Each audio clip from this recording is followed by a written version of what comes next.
Hello and welcome to the Soulful of It podcast. We're your hosts, Kari Yunii and Yunii Cardenas, and this is the October 2021 Transits and Tarot episode on the Soulful of It podcast. If you enjoy this episode, please remember to go give us a 5-star rating on iTunes, subscribe, and share it out with your networks.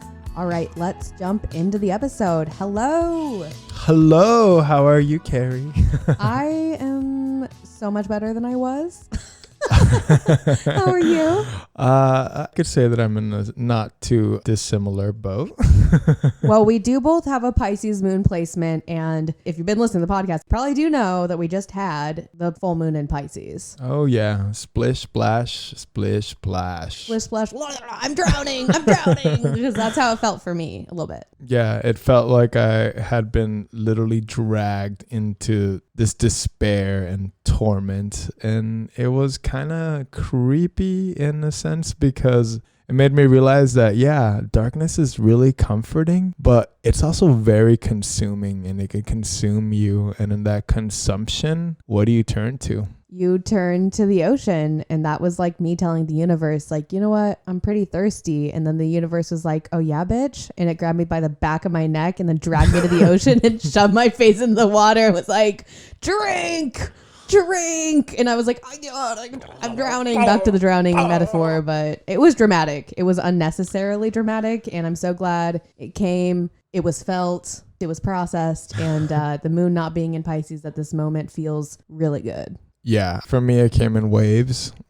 No pun, definitely pun. I mean, it's like literal waves, and I think it was even felt during the equinox. Mm-hmm. I was so emotionally distraught, lost in the depths of those waters, that I didn't even realize that it was the equinox. Yet somehow I had already spent the entire day in ritual. I literally did witchcraft all day. I danced maybe like 9 hours. Wow. And witchcraft for you involves dancing, which I love. Yeah, it's I've actually been speaking to somebody about just the connection between sexual healing and dance. Ooh, yeah, the physical movement to exercise out the trauma that gets trapped within the body. It's like, what is the word for that? The tapping? Yeah.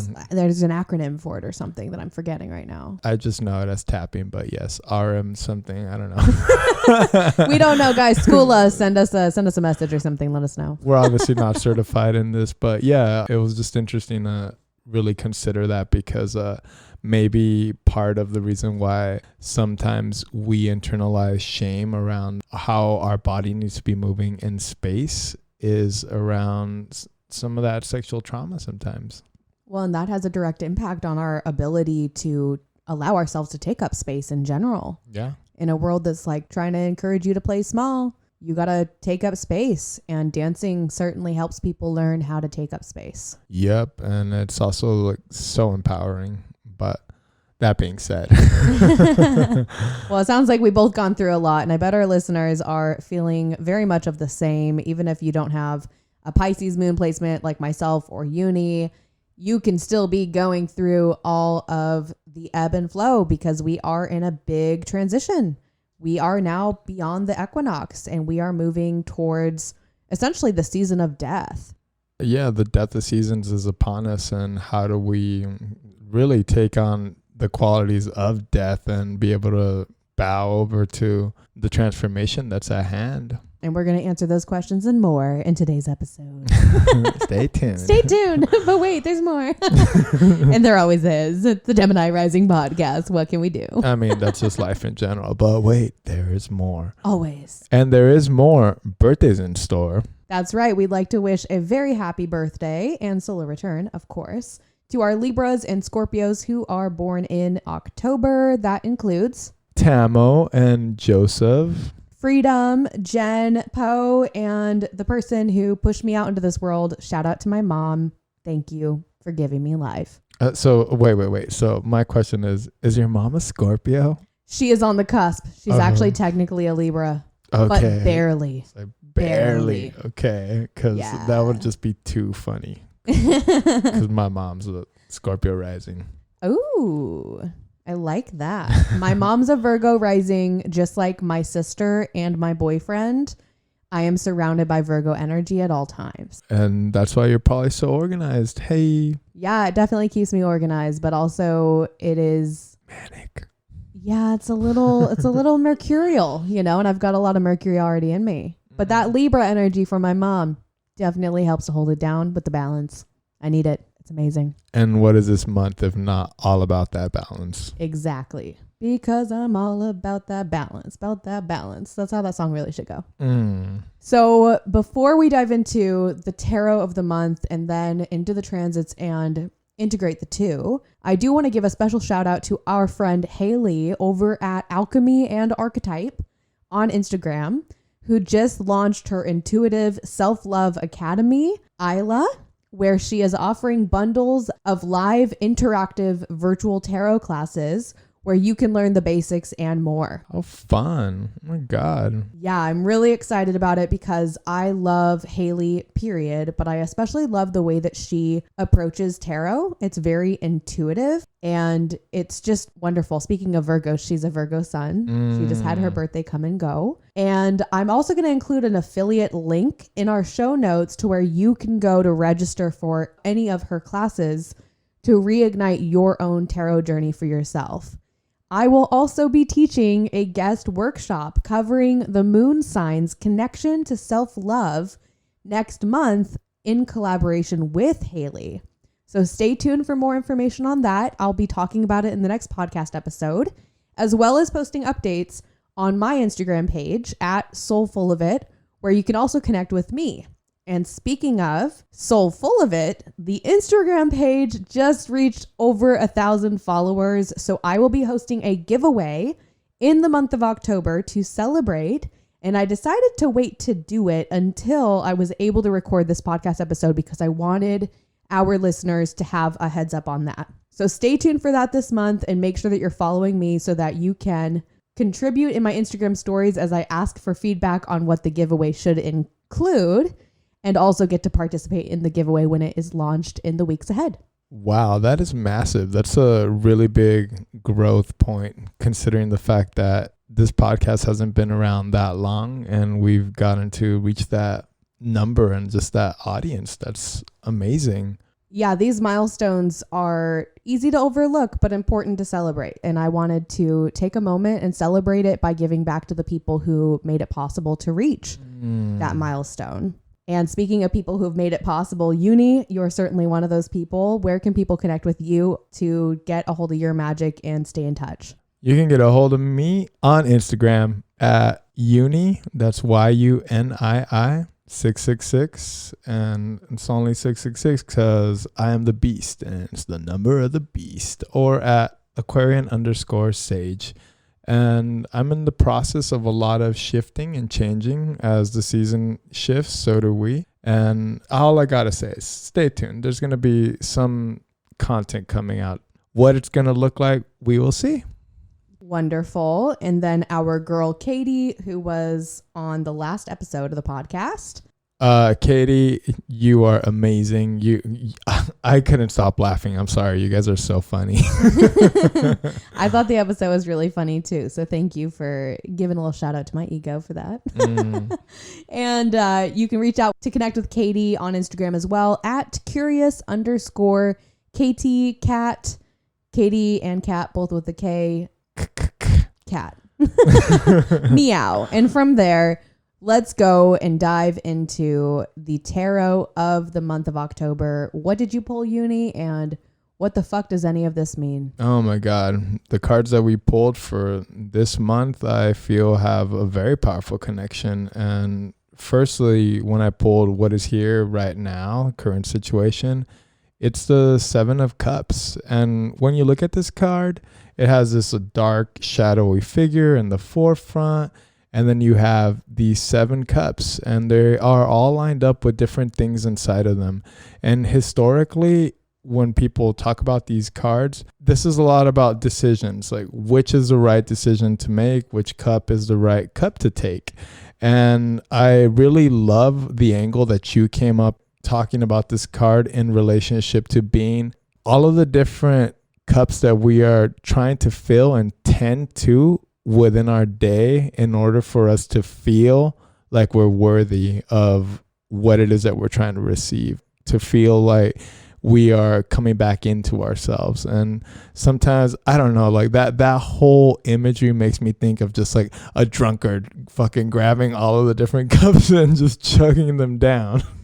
Yeah, or one of the many houseless people here in Portland who are pushing these carts that are full of like literally everything you can imagine. And it's like, it just can't possibly be helpful to be pushing around that much weight all of the time and having all those options available. Like, you got to get steady. You got to make a choice. You got to make a choice, but also like, what if you're not even supposed to make a choice and it's just for you to like entertain that in your mind? And I think this really does bring us back to this contemplative piece, which I feel like it's a very rudimentary thing for the mind to be within this state that's like very much the middle ground between meditation and concentration. Is this playful action to just be able to consider what is perhaps possible. And maybe that doesn't mean that we have to act on it now, or it's offering us some insight on what we need to leave behind.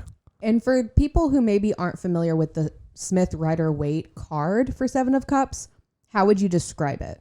I would describe it like this guy is looking at this cloud of options, and each of the cups is holding a different thing. And it's almost like chutes and ladders or snakes and ladders, because there's literally some cups have snakes in them, or like a ghost, and that could be you reaching out for a relationship that's like clearly gonna ghost you, or like there's ice in one of them, and maybe that's just the frigid waters that you would be tapping into.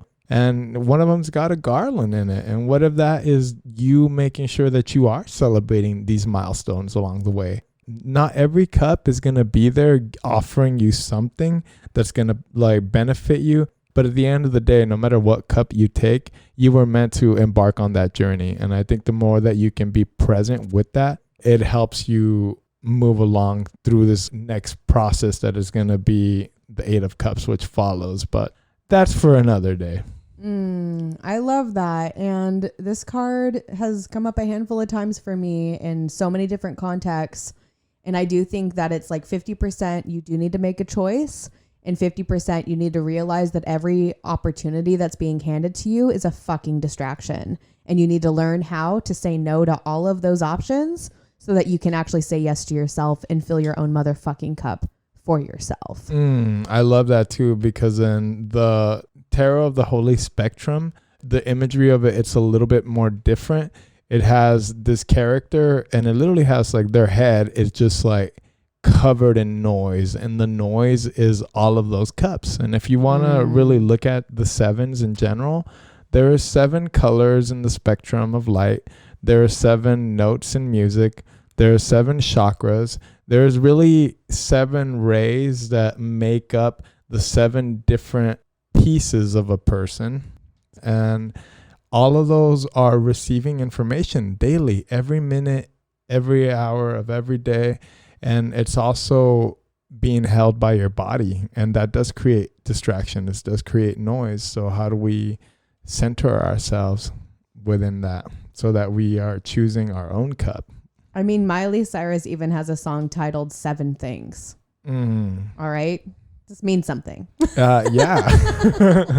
And 7's also the amount of years it takes for our body to regenerate all of its tissues. So. Ooh, and isn't it said that up until age 7, like those years are super pivotal years for impact on our psyche as we grow older into adults? Like that first 7 years is so important. Yeah. And I think it also, like the 7 years that follow is like, it does stuff for our emotional, like wounding is in those spaces. And then the 7 years that follow that, everything is in 7s. Ooh.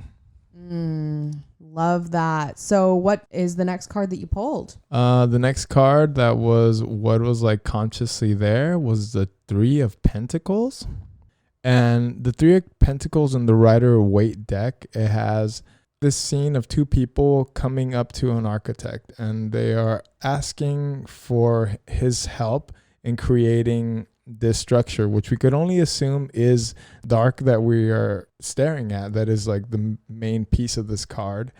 And it really has to do with how it is that we ask for help. How do we tend to ourselves? How do we tend to those things that we are building? Threes are always about like a coming together of energies. Like we're moving towards this space of synergy into stability. Three of Pentacles for me, it's a teamwork card. When it comes up, it's a reminder that even if you're completely alone and you actually are in a situation where you can't ask for help, actually you still can, because there are such things as spirit guides.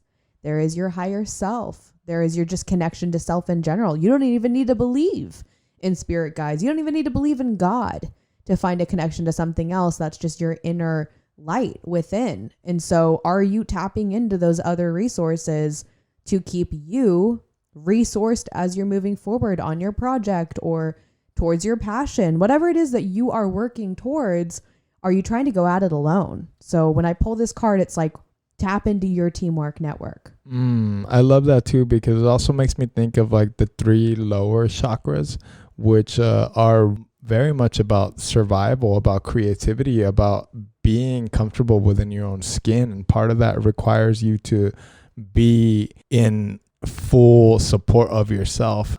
In the Holy Spectrum deck, we have a very similar scene. You have 2 workers at a bench, and one of them is modeling how to create this like pentacle, which is almost like, how do you then show the world how to be in alignment with yourself, how to move in the world like a leader, knowing that even when you have nothing, you still have yourself.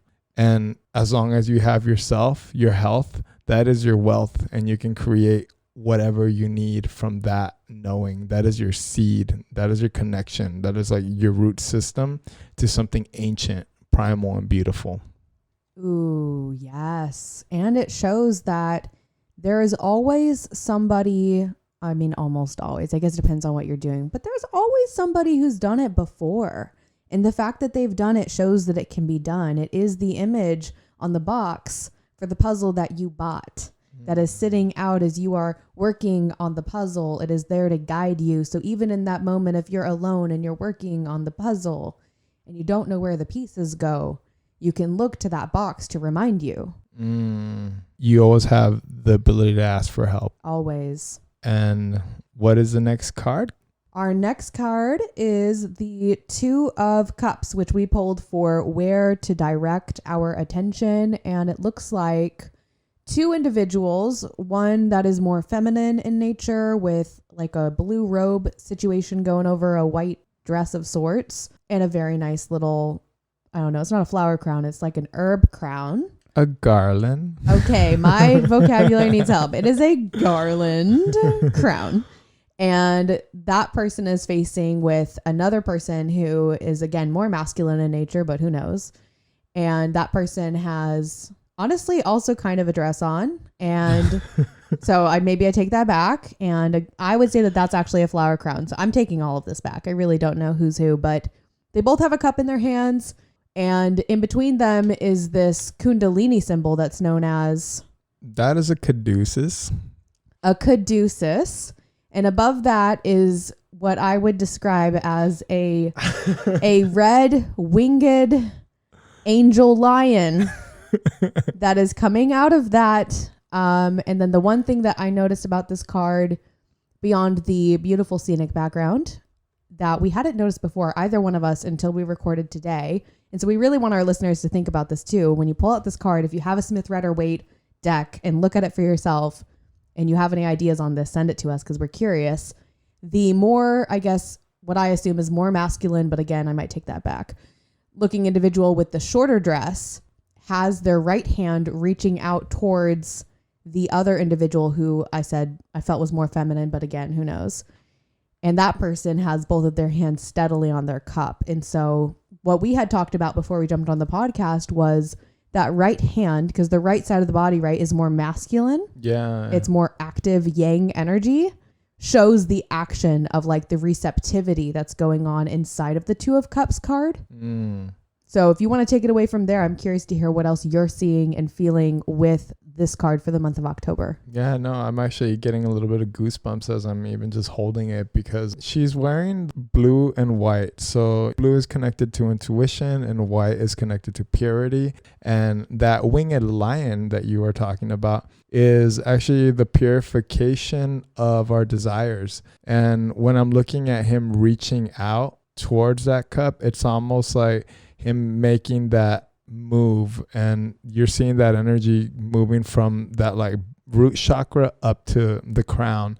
And it's almost like as he's reaching out for her, she's just being the receptive body, almost like he's impregnating the field with the potential. When I look at this card, the caduceus being that middle ground between them, it's almost like a pane of glass, and it's reminding us of the polarity within ourselves.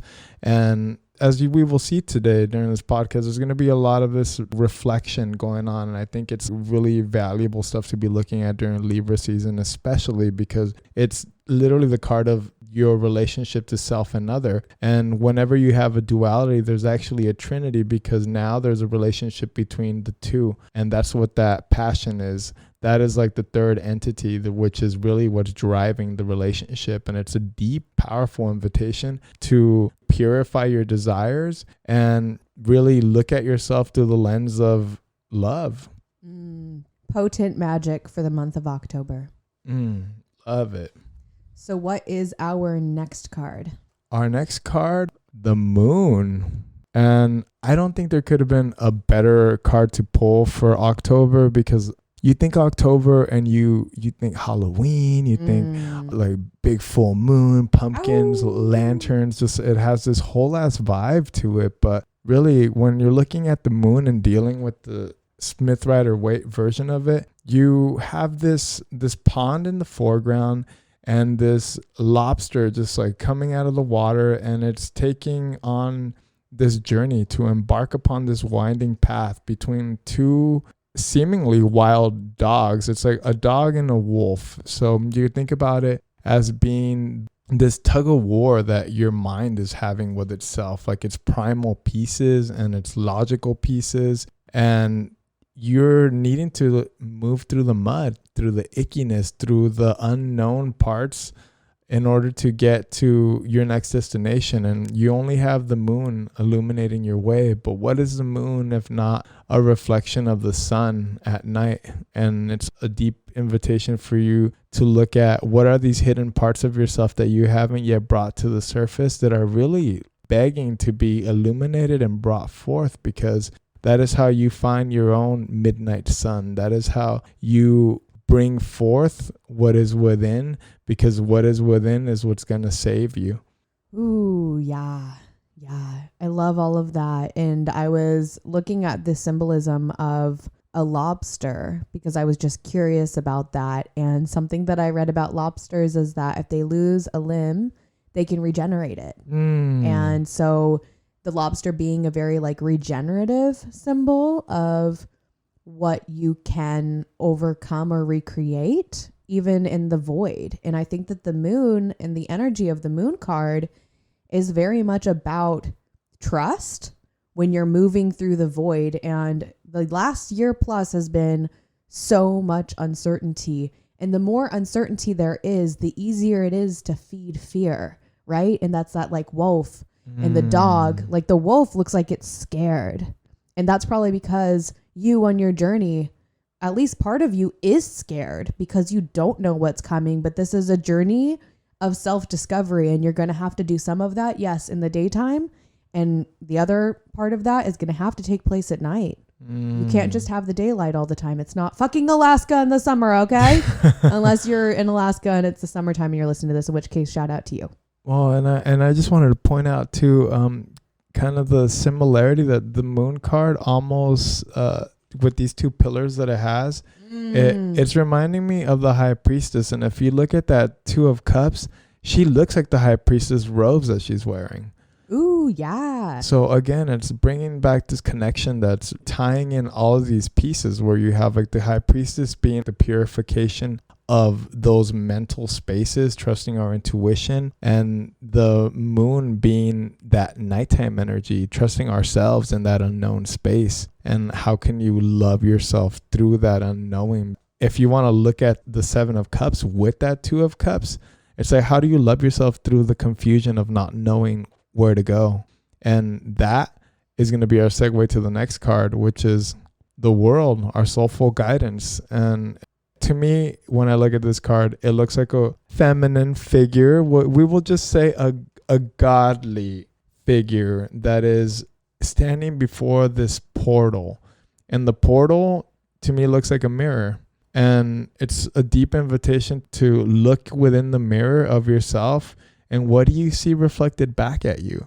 A mirror is only reflecting back at you yourself. It's like the moon. The moon is reflecting back the light of the sun, which is the light of the sun within. So when you are standing before the mirror, are you in right relationship with yourself? Are you in right relationship with the world? The more that you can get in right relationship with the world, with all of its different aspects and features, the more that you will be supported on your way through it, because now you're reaching this point of mastery. Every painful ending is a new beginning in disguise. And I think this is the important piece to remember when working within this card. The painful endings being beginnings in disguise is the easiest thing to overlook as well. Because when you're in the spiral of its ending, it feels like everything is ending. And especially if you're an emotional person like myself, then it feels really bad, like an ending. And it can be so hard in the midst of the ending to remember that the beginning hasn't even begun yet. Give yourself time to begin again. And I love seeing the World card because it is that reminder that, like, yeah, shit's ending. Yes, the leaves are falling. Let them fall. Let things end so that new things can begin again. And it's almost like clearing the path for it to make itself manifest. In the Tarot, the Holy Spectrum, the World card actually has this infinity symbol and has this girl walking towards it, and like not just walking towards it, but walking towards the center of it.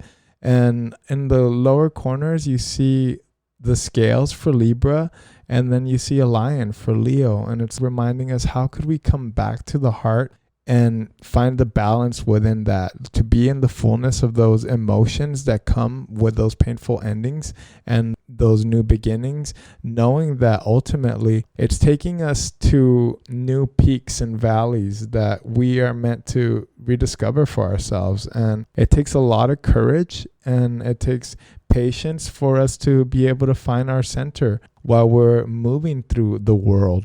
And it takes vulnerability. That's why this chick is naked. Oh, yeah. On this, because in order to accept the ending, even if the ending is good, even if you know, like, ooh, I'm so glad I'm leaving this job, you know, or ooh, I'm so ready to move, and like this place is falling the fuck apart. I'm ready to go. Like, even when the ending feels really good, to have trust that the beginning is coming is a very vulnerable place to be in. Yeah, no doubt. You're fully exposed, and even though you're excited to leave, there's parts of you that were comfortable in that space, and it had to become uncomfortable in order for you to be able to shed your skin, which again brings us back to that little lobster being able to regenerate. And also, I think lobsters are one of the animals that they're studying in order to see the longevity of human life, because I guess they don't age, or they can live forever. What? Yeah. Oh my God. I don't quote me, but I recall reading something of the sort. Well, that was a lot of downloads that we've provided at the very top of this episode. So this one is going to be soul filling for sure. Loaded with extras. Yeah. So from all of that amazing magic, thank you so much, Yunii, for sharing about the cards, for pulling the cards, for guiding us through them, and for integrating them, which we haven't even started to do yet. Let's go. Let's go. So the very first transit for the month of October is on Wednesday, the 6th. We're going to have the Leo New Moon at 4:05 a.m. Pacific Standard Time, as well as Pluto stationing direct. This is a lot to unpack. So let's start with Pluto Direct. Pluto is the furthest known planet from us here on Earth. And so the impact of Pluto's transits, including its annual retrograde, are often felt in a much more subtle way. That said, the day of the station from retrograde to direct is known to be a more pivotal day because it's more likely that we will be able to tap into and actually feel Pluto's power. Pluto, like the other outer planets, is retrograde for about half of the year every year, and it has been in Capricorn since 2008. And it will stay in Capricorn until March 23rd of 2023. This means that we are nearing the end of Pluto's retrogrades in Capricorn, as in we're only going to get 2 more retrograde opportunities to experience this energy expressed in Capricorn before it's going to move into Aquarius. And so how do we integrate this? If you have strong cardinal placements, aka you have planets located in cardinal signs, Capricorn, Cancer, Libra, or Aries, then you've been experiencing square aspects between Pluto and those cardinal planets. And that has pushed you to grow beyond fear and reconcile any conflicts of interest that have arisen along the way. These are growing pains. And likely if you have many planets in these cardinal placements, you know exactly what I'm talking about. If you have strong earth sign placements in Capricorn, Taurus, Virgo, then you've been experiencing a boost of ease via trine aspects that have made transformation from Pluto more readily accessible. But just because something has been offered to us doesn't mean that we have taken it. The soul level growth for earth sign folks may have been accessible over the last decade plus, but it's irrelevant if you haven't reached out your hand to receive what has been offered to you. And I could go on and break it down by sign, but that would eat up this entire episode. So to wrap up my hot take on Pluto stationing direct in Capricorn, I'll say this. Consider how your internal world has changed in order to reflect your external transformations since April 27th when Pluto first stationed retrograde. The world has been changing at a rapid rate since the pandemic began. Many astrologers, including myself, have referred to this virus as a catalyst for change. Pluto is the planet of power and the conveyor belt of transformation. Its awakening from its annual retrograde slumber in Capricorn is our opportunity to reconnect with our inner authority. This is Capricorn energy. And through that connection, we are better equipped to externalize direct energy, direct movement, that authority. So self-advocacy is a form of externalized self-love. So the question I'll leave you with in regards to Pluto being direct now is, what boss move or moves do you need to make in order to exert your power and magic in a harm-free way? And when I say a harm-free way, I mean harm-free to others, and equally, if not even more important, harm-free towards yourself. Wow. That's so spot on. I mean, even just thinking about how that retrograde, and even when it was direct last year, the connections. And I love that you bring that up, because to me, that personally speaks on the Two of Cups and the world, because now you're presenting yourself in the world in this way that is really reflective of the internal changes that you've had to make by trudging through that murky, muddy waters of the moon. The Two of Cups can also be connected to relationships and romance. I have my Venus in Aries, and this entire retrograde has been really putting a lot of pressure on how it is that like my values align, how it is that I am in a relationship. And this is speaking directly onto that. Like, how am I purifying my desires? How am I not harming myself and others in the process of me exploring those aspects of myself? And what a beautiful time for it to now go direct, because it's now going to be implemented. And I think I'm feeling this already on a very like physical level. I think that you do connect with Pluto a lot because of your connection to the death and life and rebirth cycle, which is what Pluto's all about. And a lot of the soul work that you do and the spiritual work that you do on this planet is integrative of life and death. And so I think anybody who is in a similar place to you is more likely to feel transits of Pluto more in general, but especially as Pluto goes direct, because we go from internalizing the transformation, which could be beautiful and wonderful and like doing the work in a positive way. It could also be really toxic and bad and criticizing the fuck out of yourself. And why haven't I changed quick enough? And this isn't enough. And it just becomes all of that not enoughness shit. That's just, it's like, it's fucking contagious, dude. It's everywhere. Mm-hmm. But regardless of how you experienced Pluto's retrograde, its direct movement is an opportunity to have a different experience. And you can choose that for yourself. Seven of Cups energy for sure. And it's on a new moon. That's right. And so speaking of, alongside Pluto stationing direct on October 6th, we do have the Libra New Moon. Cardinal air sign Libra is the mediator and harmony seeker of the zodiac. And the new moon in Libra is our annual opportunity to sign a new soul contract with ourselves in regards to protecting and prioritizing our peace as well as our balance. This new moon is conjunct Mars and Mercury, but mostly Mars, infusing it with the emotions that we have or have not acted on. Our collective willpower is a reflection of our ability and willingness to advocate for what emotionally fulfills us. We may not be ready to share how we feel yet, as Mercury remains retrograde at this point of the month. But this new moon presents us with the chance to set intentions around what we have learned so far during Mercury's retrograde in Libra, and what actions we are beginning to feel pulled towards taking in order to live in alignment with the messages we are readying ourselves to share. The new moon is also in an opposition to Chiron and Aries, opening us up to embrace our vulnerabilities. As we've been healing ourselves, we've started to notice our relationships with others have begun healing as well. Repeat podcast guest and fellow astrologer Nura Rochelle said on an episode many moons ago, once you get right with yourself, you become right with others almost effortlessly. The new moon's teeter-totter with Chiron may not feel comfortable, but it's a necessary part of the puzzle in all of our healing journeys to accept that healing often happens in the darkness, and the new moon provides a perfect setting for just that. Lastly, I want to mention that we have the new moon in an inconjunct aspect with Uranus. Inconjunct aspects aren't talked about a lot because they're not major aspects. It's a 150-degree angle.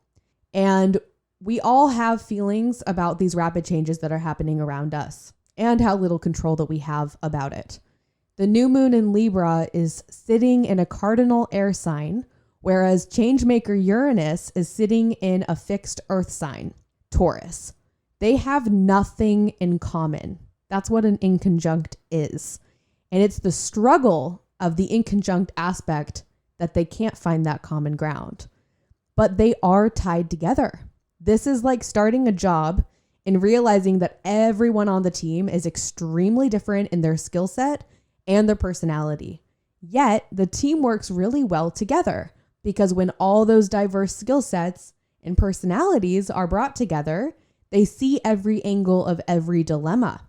You can cover a lot more ground when you have someone holding the fort at the home base, another out scavenging for resources, someone else flying high above looking for new avenues to explore, and someone to guide and lead and motivate the team to keep working together and moving forward. The integration of the Libra new moons in conjunction with Uranus is accepting the change is never ending. And in order to move forward, we have to try new things. We have to pave new cardinal pathways to get to places we've never before seen. In the new moon arena, wherever you have Libra in your chart, this in conjunction is your personal opportunity to set an intention to grow a new way that is balanced and harmonious, no matter how uncomfortable it may feel to try and do just that. Wow. That was so good.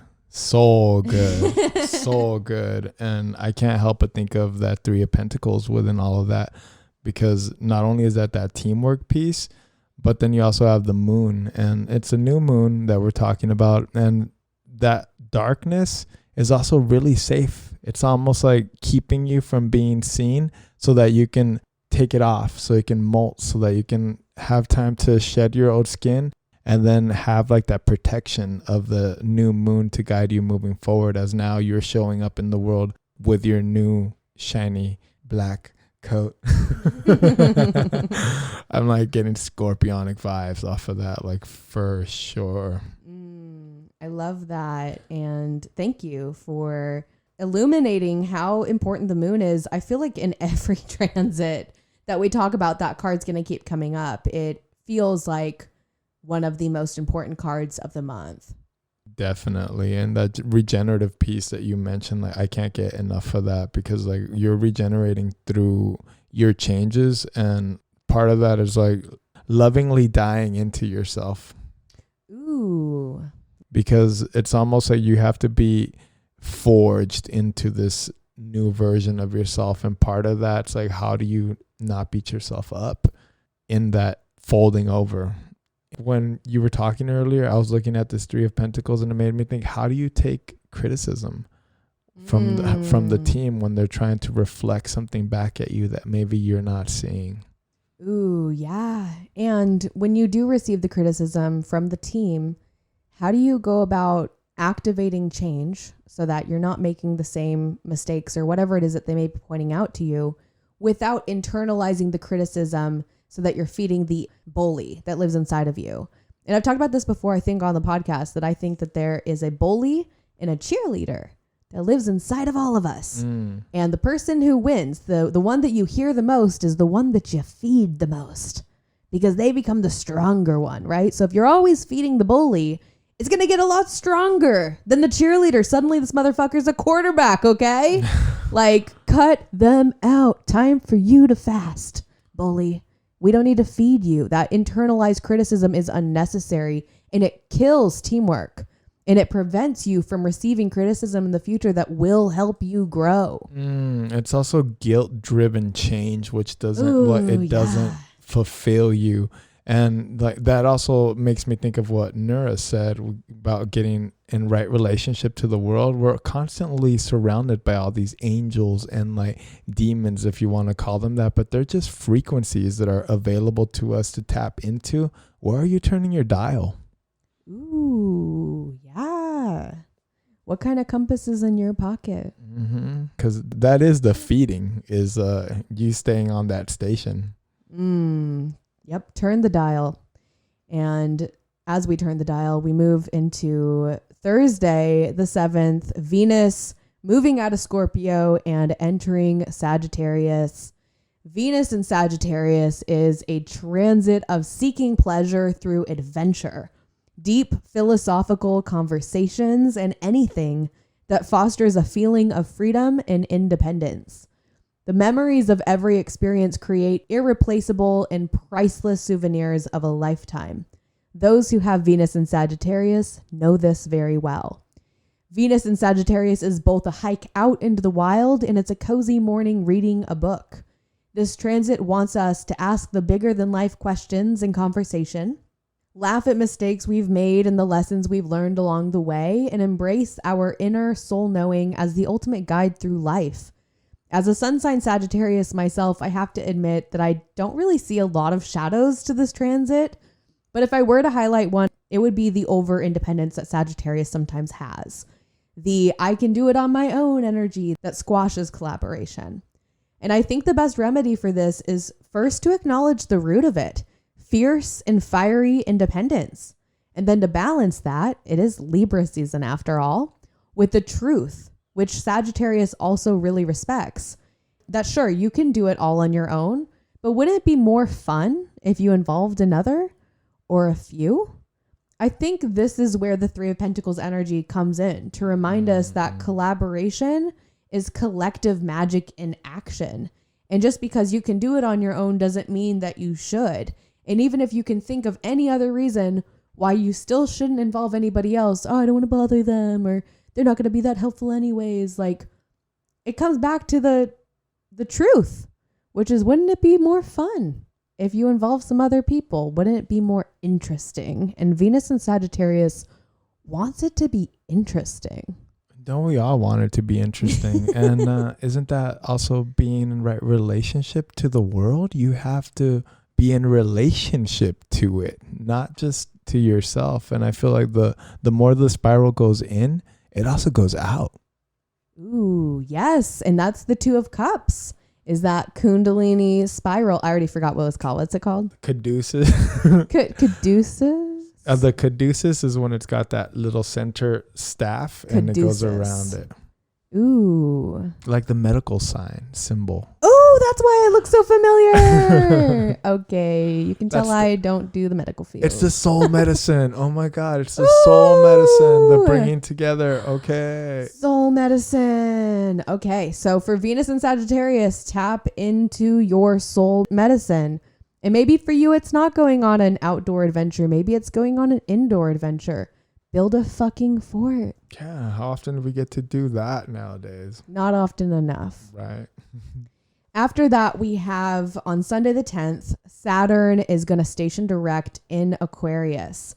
And this is our taskmaster, or as I like to say in regards to Saturn, the personal trainer you didn't hire, but who consistently shows up expecting you to drop and give them 5 whenever they demand it. Saturn stationing direct in Aquarius is annual, as Saturn goes retrograde for about half of the year every year, just like Pluto does. And the retrograde was a period of internal work that must be completed in order for the external world to mirror your maturity accurately. If you've taken the months since May 23rd, when Saturn stationed retrograde, to develop more Saturnian magic in your life, like showing up when you'd rather sleep in, or completing the assignment with integrity and turning it in on time, rather than reading the cliff notes and turning it in last minute or late or not at all, then likely you're in pretty good shape for Saturn's forward momentum. If you've taken the last several months to dodge responsibilities and avoid the inner work that your soul prescribed to you, then likely this station direct for Saturn won't feel as comfortable. Regardless of whether you did or didn't do the internal work, Saturn station direct asks us to begin integrating the lessons learned into the physical world. Set the boundary. Innovate around the roadblock. Respond to the challenges and changes that await with mature and patient energy. The 5 push-ups Saturn demands of you now are necessary, as you'll need that strength well built when life's challenges and changes take turns down roads that you've never been before. Remember that every good workout ends with endorphins. We may not know which way we are going, the moon, and we may not be sure of what choices we should be making, 7 of Cups, but in order to truly love ourselves, 2 of Cups, we have to put in the work, Saturn, to continually invest in our ongoing soul's evolution, Pluto Direct. It is all connected. Yeah, and that's also the world, because the world is that mastery piece. It's the adept in Egyptian tarot. So it's like, now you know. So act like it. And Saturn is direct in what? Aquarius. And what is on the world card but? Aquarius. Along with? All the other fixed signs. That's right. And folks who have fixed sign placements, similar to what I was saying about Pluto and Capricorn, if you've got strong fixed sign placements, then Saturn has been making a square aspect to those planets in those fixed signs. I'm talking about Leo and Aquarius and Taurus and Scorpio. Oh, I felt it. I mean, I do have a glyph of Saturn on my finger for a reason. To remind you. Because I want to give it the finger. Yeah, right? Yeah. Same. And yet, when you get through those hard or harsh or just seemingly difficult challenges that can come with Saturnian energy, the reward is so just incomparable to anything else. You can't buy that. Yeah, it lets you see past your own horizons. Love the way you just put that. So after we have Pluto and Saturn stationing direct, on Sunday the 17th, Jupiter is also going to station direct in Aquarius. And Jupiter deals with blessings and beliefs. It is our great gas giant in the sky with more moons than I have freckles on my body. I mean, that might not be true. I've got a lot of freckles. Oh my God. But on Sunday the 17th, Jupiter will conclude its annual retrograde and join both Pluto and Saturn in that direct forward momentum. Jupiter began its retrograde back in June, actually on the day of the summer solstice, when it was still in Pisces. And since then, its retrograde journey has brought it back to do one last tour through Taurus ahead of its inevitable re-entry into Pisces in late December. So what does this mean? It means that all the beliefs we've gained or shed over the summer season, as well as the gifts of knowledge and expansion we've experienced through hardship, as well as ease, are ready to be put into action. We learned the lessons we learned for a reason, and now we get to find out what that reason is. We won't see Jupiter in Aquarius again for 12 more years. So between now and year's end is our last taste of this type of expansion. And it collides with Saturn, who is also now direct in Aquarius. This is the balance between expansion and contraction. And as the philosopher Rihanna, yes, I'm calling her a philosopher, once said, this is what we came for. So open your arms and your heart and allow your internal expansion to help guide you through this wild and external world that we all share. Your gifts are meant to be shared, so share them. How do you see Jupiter's direct movement interacting with the tarot this month? How do I not see it? That's the Three of Pentacles. It's also the Two of Cups. It's also that axis between the moon and the world, because you're in the unknown and in the mastery of those lessons, and then like lovingly dying into yourself so that you could come out into the world and like be sharing that. It's also the Seven of Cups in the way that you have been like tending to all of those moving pieces in order to make that happen, so that you can have that one delicious satiating cup, which is that culmination of all that expansion, which is what you're going to be wearing as like your medal of honor for having stuck to it and done your work. Yes. The sticking to it and doing the work. It is not easy. None of this is easy. Nope. I mean, I had goosebumps as you were talking, just thinking about all of the lessons that I was there for, all of the lessons that I ran away from, all and just the both end of that aspect. And at the end of the day, we pick our journey, we pick our adventure, and there is no real wrong way to go about it, because it brings us back to the same crossroads. It's just, how do we check in with ourselves to make the choice that's aligned with that Two of Cups, that self-love? How do we use the self-love, the self-liking to propel us forward? Because you got to like yourself before you love yourself. That's right. You got to start somewhere. And if you're not there yet with the self-love, just try to like yourself. Just a little bit. Just a little bit.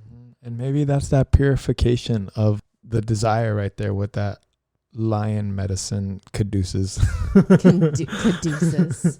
Caduceus goddess Confucius. Caduce. Caduce. I love it. So after we've got all these planets stationing direct, another one is going to join, and that is Mercury stationing direct in Libra on Monday, October 18th. And the question of interest here is, where do you have 10 to 25 degrees of Libra in your chart? This is the arena that has been activated by the final Mercury retrograde of 2021. This is also the area which is still being reconsidered, as we will be in the post-retrograde shadow period until November 22nd. Mercury direct means that things are going to speed up. It's time to relay the messages you received within to those you share spaces without in the physical world. If you don't say it, how can you expect another person to know? Our amazing friend and co-host Katie often reminds me, and probably you too, Yunii, that no one is a mind reader. And Mercury Direct wants to remind us all of this as well. If you've sat with it long enough, then it is time to speak it. This can mean confrontation at times, which Libra is quite skilled at avoiding. But any confrontation can be turned into a conversation with the right intention behind it and the right tone to deliver it. holding the truth of it's not me versus you, it's you and me versus the problem, is one of the best ways to approach pivotal communications that can and will influence the trajectory of your relationships. With Mercury's retrograde through Libra, we've gotten a second and now in the post-shadow period, a third opportunity to reconsider what we need to share. What is the one thing you could say to another that would transform your relationship with them in the most positive way? On the other side of that coin, it is still Libra season. What is the one thing you could say to yourself that would transform your relationship with yourself in the most positive way? Put on John Mayer's Say What You Need to Say, and then take his advice and fucking do it. Yunii, how do you feel about Mercury now being direct and how it relates to the tarot? It's the Two of Cups.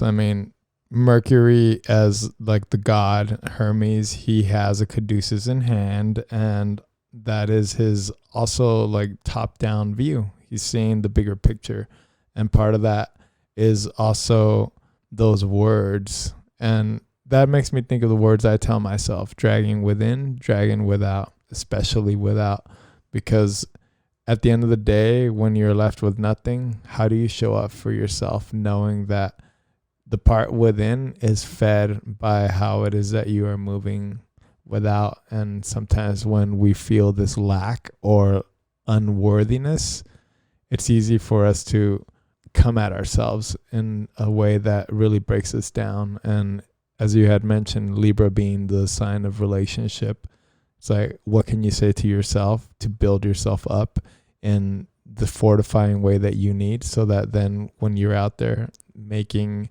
your connections or having these conversations that are needed to have, you're not victimizing yourself, and you're creating this beautiful space for conversation to take place. And that is really tapping into all of your resources, which is expansive as fuck. And it's really gaining mastery of yourself in the world. I love expansive as fuck, because often when we're thinking about how we care for and love ourselves, which when we love ourselves, we don't have much issue speaking out, speaking up, saying what we need, saying what we want with this forward momentum of Mercury. But when we have that internal conflict, that self-advocacy feels really, really hard to reach for, because you're just not motivated for it. You're just like, oh, well, it doesn't matter because I don't matter. Yeah, and you can't see that, but people can certainly pick up on the tonality of how confident you are in what you're saying and speaking. And I think we do too, ourselves do, on a very cellular level. And the more that you can go back to that analogy that I said about picking your own adventure and realize that, yeah, you're here because this is where you need to be. You pick this, so don't be harsh on yourself, because it's part of your exploration. You're still a little toddler putting things in its mouth. You're going to trip, you're going to fall, and like, that's okay. That's all right. We're just toddlers trapped in adult bodies. Basically. And so there's a lot of the judgment and the projection of like, well, you should know better. And you know, how you're this age and you don't, well, shut up, bitch. I'm a toddler. Okay. I'm just trapped in here. Okay. I know I look older, but I am like 5 seconds away from putting that object into my mouth right now. We're also Gemini rising. So we're very playful. Yeah. So let yourself play a little.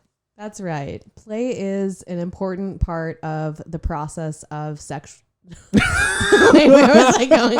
I was trying to say self-actualization and I almost said sexualization. So you know what? I'm going to leave that in. Sexualization. We're going to make this sexy, okay? Hey. Venus might be in Sagittarius now, but my natal Venus is still in Scorpio. Oh. It's in Scorpio? Oh, yeah. Oh, that explains so much. Does it? Mm-hmm. Yeah, I love hard, I love fast, I love deep, and don't ever cross me. Yeah, don't ever cross me. Oh, it's so good. It's so good. It. We're almost to Scorpio season. We're not there yet. We're going to talk about that in a second. First, on Wednesday the 20th, we have the full moon in Aries. Cardinal fire sign Aries has the willpower of a warrior, not a warrior. Get it? The first sign of the zodiac, Aries isn't afraid to get its hands dirty in pursuit of passion or in response to competition. The full moon in Aries gives us the cosmic container to release the things that don't set our souls on fire. The sun in Libra, opposite the full moon in Aries, reminds us that compromise is part of the human experience. But the Aries full moon counters that air sign wisdom with the reminder that we can't please everyone. So we may as well at least aim to please ourselves. Mm-hmm. This full moon forms a T-square because we have the sun and the moon opposite. That's a full moon. T-square to Pluto in Capricorn. More cardinal energy here. This is emphasizing the tension that arises when we choose ourselves and let go of the people, places, or things that have stood in the way of us doing just that in the past. This could manifest as you cutting ties with someone and them countering that ending by telling you all the things they did to benefit you and all the reasons that you should keep them around. Ew. But, I know, right? So don't be fooled by another's ability to talk you out of the choice you've made. Trust your power, Pluto, and remember that the release you've been called to make on the Aries full moon isn't being made with the filter of people pleasing applied. When you please yourself, you will be better equipped to please others along the way. This is Aries wisdom, and the Aries full moon offers this wisdom to us all. We also have the full moon opposing Mars in Libra, which means that Mars is conjunct the sun. Again, this is emphasizing the tug of war that can occur when we prioritize our own desires and passions. If you are holding on to a strong feeling in regards to an action someone else has taken or not taken, this full moon is a potent time for letting that go. This includes judgment. I can't sit here and say the Aries full moon is about choosing yourself and not also remind us all that when we choose ourselves, we also need to create space for others to do the same. Even if from our point of view, the way in which they may be going about choosing themselves is not effective or healthy or whatever. It might even be backfiring right before our eyes. Sometimes the only way to learn a lesson is to suffer through it.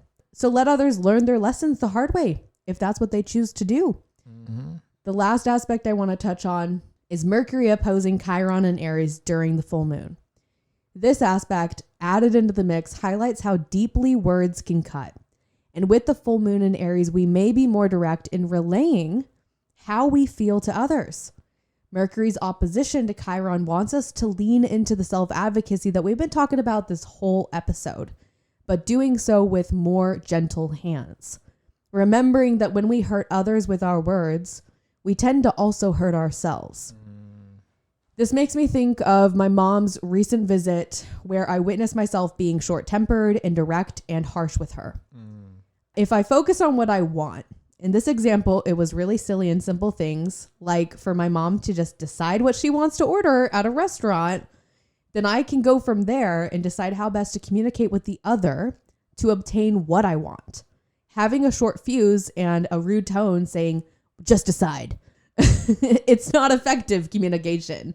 It's not going to lead me to achieving the goal that I have in mind. In fact, it's just going to hurt the other person because I'm saying it so directly and harshly.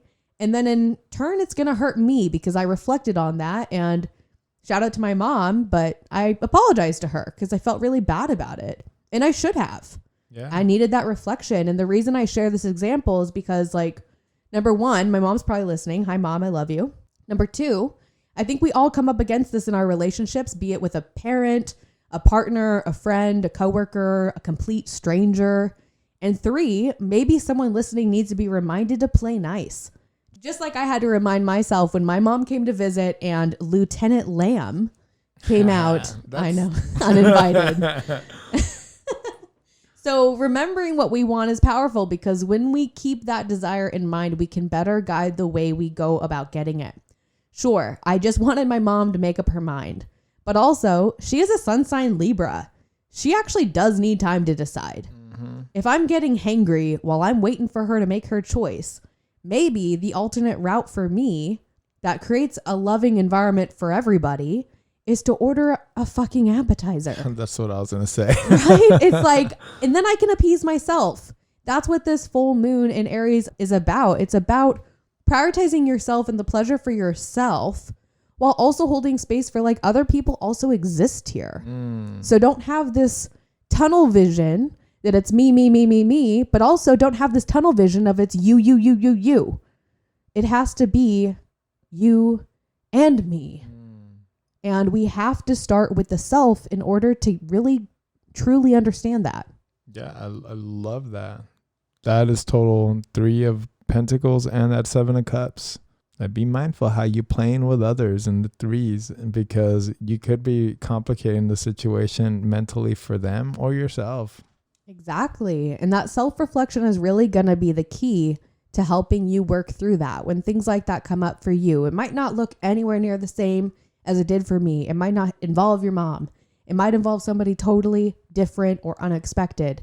But every interaction that we have, every exchange that we have is an opportunity to reflect on ourselves. And I think that is also very 2 of Cups energy as well as the moon, because we're getting that secondary light source, right? From the sun. The moon shines because the sun shines. And on that new moon that we just had, we don't see nothing at all, but we have to shine. Yeah. And it's a reminder for us to keep shining, illuminating those parts of ourselves that maybe we don't notice when we're being a little bit extra with our tonality. And it's easy to do, especially if you're falling into a pattern with somebody where you've been that way before. Or if they're really close to you, it's easy for us to forget that they're by your side by choice. That's right. Very important to remember. Even though family isn't something that you choose, the fact that they're still in your life is a choice. Yep.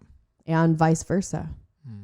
And alternatively to that, if you're listening to this and you're thinking, look, my family's not in my life at all, is this a sign to reconnect? Sure, maybe. Also, maybe not. Maybe it's a time to reconnect with the soul family that isn't blood. Yeah. And that's such a beautiful gift to have your soul family there to hold you in ways that your actual family a lot of times can't. Exactly. And after we have the full moon in Aries on Friday the 22nd, my mom's birthday. See, she is right on the cusp. The sun enters Scorpio, and Scorpio season has arrived. And as the sun shines upon our Scorpion folks, we are reminded that looking into a body of water often produces a reflection of self, but never reveals the full contents beneath it. Scorpio is the detective, the psychic, and the alchemist. Ruling the 8th house of sex and death, the occult, and shared resources, Scorpio isn't here to apologize for the depth of its waters and others' inability to explore it all. Not everything is meant to be explored in the physical.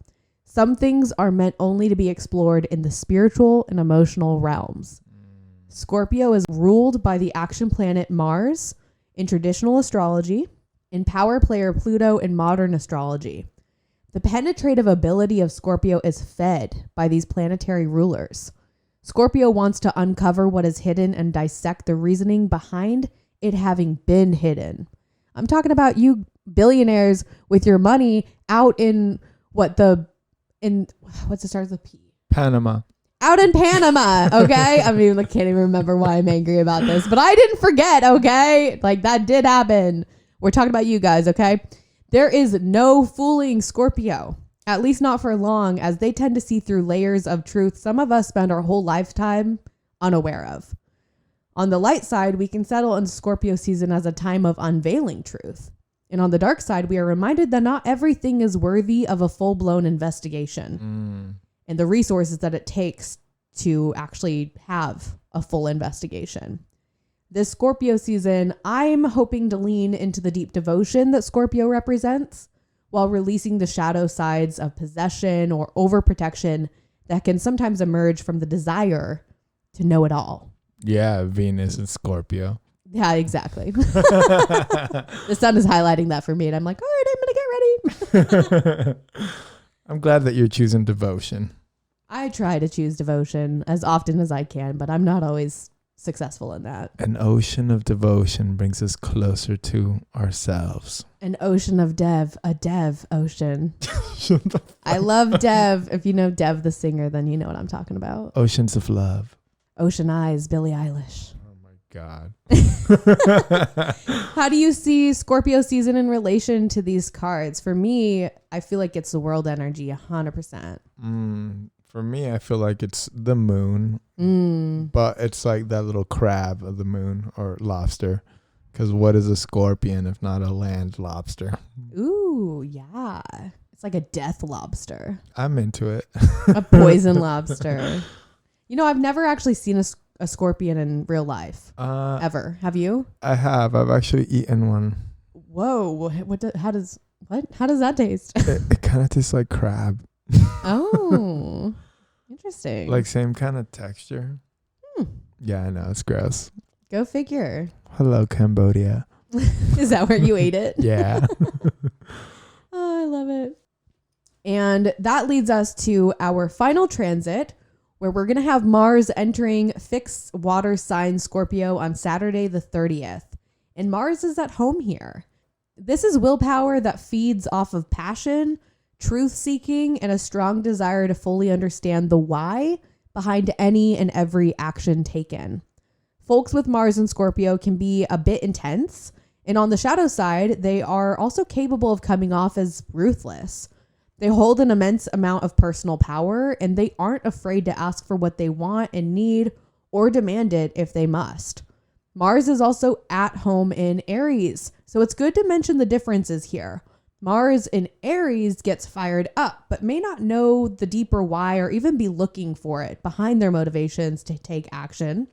Whereas Mars in Scorpio is going to feel out whether or not to take the action, and is also going to make their moves in a much more sleuth-like way.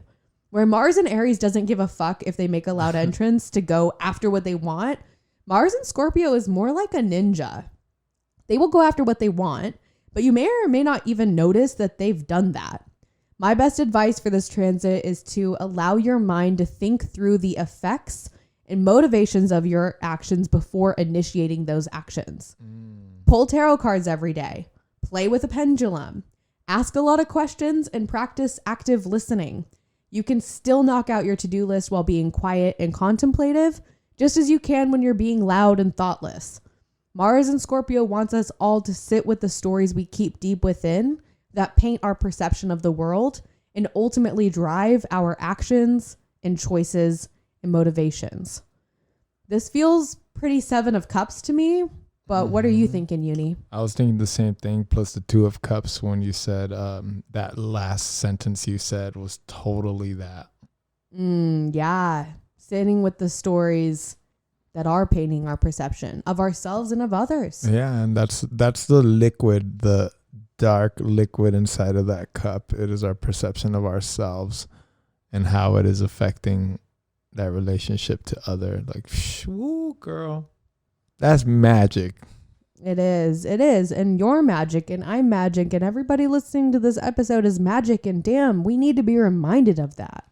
Yeah, and a lot of that also like just brings all that vulnerability of how sometimes like we do so much and like we just want to be validated. We want like people to see what we are seeing in the mirror, and how do we keep that alive for ourselves? It's almost like that little ember within. How do we stoke it back into a fire so that when we're out in the world, we are shiny, illuminating vessels of light? Absolutely. And Mars and Scorpio, like folks who have that natal placement, they don't get enough validation for the movements that they're making and the end result of those things, because often those people are crushing things that you really aren't seeing in front of you. They just got it done. In the background, you went to go refill your coffee and you come back and it's done. And it's so easy to take something like that for granted when that person repeatedly does that. So even though other people don't do that or we don't expect that of them, it can be really easy to forget to say, hey, I see you. Thank you so much for showing up. Thank you for doing the work. Thank you for having my back. Gratitude journal. Definitely another way to work with the energy of Mars and Scorpio. Write about those feelings that are motivating you, because a lot of our motivations, they are fed by feelings. I don't think for everybody, but I do think folks that are emotional authority, human design, like myself, or have a moon sign that is in water, or have a sun sign that's in a water sign, like your motivations often are fed by feelings. And obviously, if you have Mars in a water sign, that's also going to apply to you. One, it also makes me think sometimes our impulses that we kind of like naturally gravitate towards have an underlying emotional underbelly that needs to be looked at and explored. Yes. And even if the emotion itself is positive and not bad, it's still worthwhile to investigate that. And that is what Scorpio wants to do. It's Scorpio season now. Investigate it. Yeah, go explore. It's Yes. an internal exploration. Absolutely. And our last thing, which is not a transit, is just mentioning that, of course, we have Halloween, Samhain, Dia de los Muertos. To me, that's like the exact initiation of fall, because that's like where the sun piece is now officially gone. Maybe because up here we changed the clocks like the next day. Yeah, I think it's like a week later into November that the clocks will change. That's when darkness comes home. So we're welcoming in the darkness on the last day of the month, the 31st. Welcoming our ancestors coming back home to our altars so that we can feed them and really honor their legacy and the wonderful work that they've done, being there for us in ways seen and in ways super unseen, because they are the hands that are working behind the scenes to make it happen for us. So let's honor them. Let's welcome them back home, because they're here. They're always here. We're surrounded by spirits at all times. And it's like, how do we create the environment for them to interact with us, to be our helpers, to be our guides? To hold space for and with us. And I think a really good way to do just that, even if you don't feel connected to your ancestors, like I personally don't have a really strong connection to my ancestry. However, the threes in tarot, those are all cards that can help you with connecting to ancestors or spirit guides. The one that comes to mind for me, obviously we pulled 3 of Pentacles, so that's one, but 3 of Cups. I do think that that is a really powerful card for connecting with spirits and ancestors. And so if you're like me, or if you're like Yunii and you have a pretty strong connection, regardless, I think that there is a benefit to working with the threes in tarot around this time, and then pulling out cards that are maybe a little scarier, right? Like pull out the death card, have it out on your altar, see how that feels for the day. Or the judgment card too. Yes. Let yourself be reborn as other parts of you die. Yeah, and just seeing how like they're coming up from the depths of the dark to have their arms wide open to welcome the call. Welcome the call. Did pull the judgment card on the last episode. Hey. So it is still here with us, and we are still integrating that energy. And that is really all that we've got for you guys this time around. It was a little bit of a longer episode, but this one felt really, really good. Yeah, and it was just like very, very much flow. So hopefully you guys enjoyed it, and really just like we're here for you. And what better episode to be the long one, if not like the Halloween season one? Absolutely. And speaking of Halloween, I am indeed going to be doing a giveaway during the month of October before Halloween arrives. Hopefully, we'll see. If I don't have my shit together, maybe it'll happen on Halloween. We'll see. But also, I'm going to be doing that collaboration with Haley at Alchemy and Archetype. So just wanted to mention that again. She is just a really phenomenal person and a very talented tarot reader as well as a tarot teacher. So I can't recommend checking that out any more than how I'm recommending it now. And that being said, until next time, signing out. Yes, we'll catch you in the next episode. Thank you so much for listening, and have a spooky Halloween. That's good. That was great. We fucking smashed it. That turned out really, really, really good. And the flow was good. Solid. And we had electricity. Like right when we got here. That was amazing. So